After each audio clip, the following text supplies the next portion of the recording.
Hello guys, नमस्कार। मैं हूं आपकी संजू यादव और इस वीडियो को हमारे जितनी सिस्टर लोग जुड़ी हैं हमारे चैनल से, मैं उनसे प्रणाम करना चाहती हूं और हमारे वीडियो को फुल वॉच करके देखिएगा। और आइए, बहुत प्यारा साग चढ़ी खाते समय का गीत लेके आई हूँ। कैसा लगा तो आप लोग प्यारा से कमेंट बॉक्स में बताइएगा।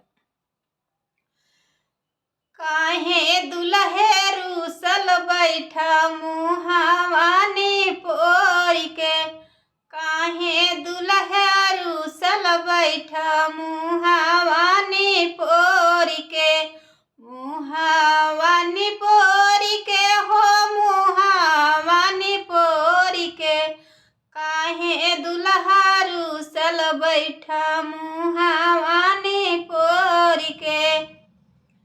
चैन देबै अंगूठी देबै नगवा जड़वाई के, चैन देबै अंगूठी देबै नगवा जड़वाई के, काहे दुल्हा रूसल बैठा मुहावानी पोरी के, काहे दुल्हा रूसल बैठा मुहावानी पोरी के।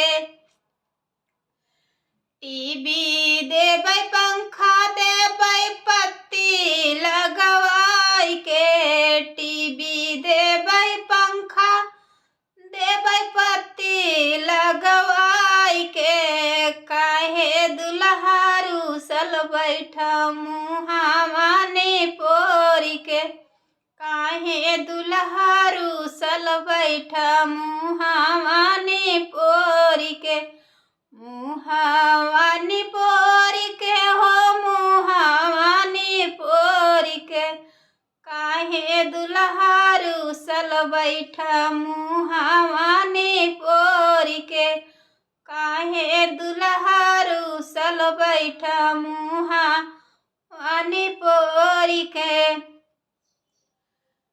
गाड़ी देबै साइकिल देबै हैंडल लगवाई के, गाड़ी देबै साइकिल देबै हैंडल लगवाई के, काहे दुल्हा रूसल बैठा मुहावानी पोरी के, काहे दुल्हा रूसल बैठा मुहावानी पोरी के, मुहावानी पोरी के हो मुहावानी पोरी के, काहे दुल्हा रूसल बैठा मुहावानी पोरी के, काहे दुल्हा रूसल बैठा मुहावानी पोरी के।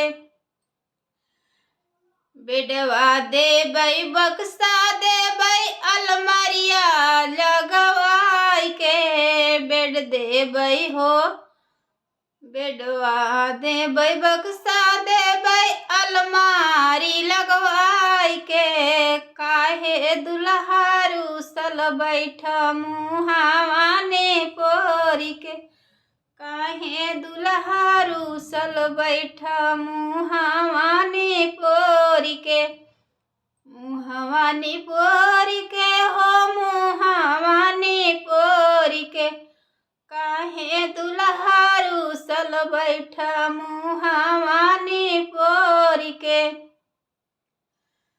काहे दुल्हा रूसल बैठा मुहावानी पोरी के।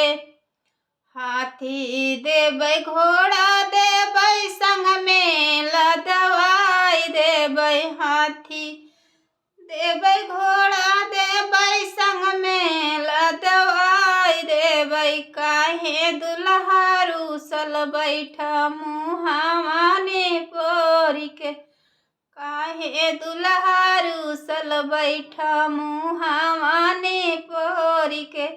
दोस्तों, कैसा लगा तो आप लोग प्यारा सा कमेंट करके बताइएगा।